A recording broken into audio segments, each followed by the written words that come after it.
back to my channel. അപ്പോൾ ഇന്ന് ഞാനൊരു മാജിക് ചെയ്യാൻ പോകുന്നത്. അതിന് നമുക്കൊരു റബ്ബർ വേണം.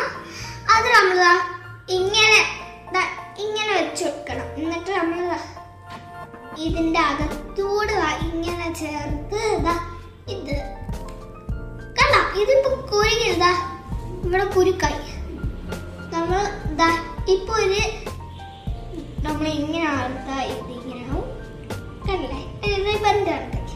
അപ്പോൾ നമുക്കിത് തിരിച്ച് അയക്കാൻ നമ്മൾ ഫസ്റ്റ് ഇങ്ങനെ ഒന്ന് വലിച്ചെടുത്താൽ കല്ലേ ചെറിയതാണല്ലേ കണ്ടോ. അപ്പോൾ നമ്മളെ മാജിക് ട്രിക്ക് ഇതാണ് നമ്മുടെ മാജിക് ട്രിക്ക്. അപ്പോൾ ഞാൻ അടുത്ത സാധനം ചെയ്യാം. അപ്പോൾ നമുക്ക് വേറെ കൂടി ചെയ്യാം. അതിന് നമ്മൾ സാധനം എടുത്ത് ചെയ്തിട്ട് കാണിച്ചു തരാം.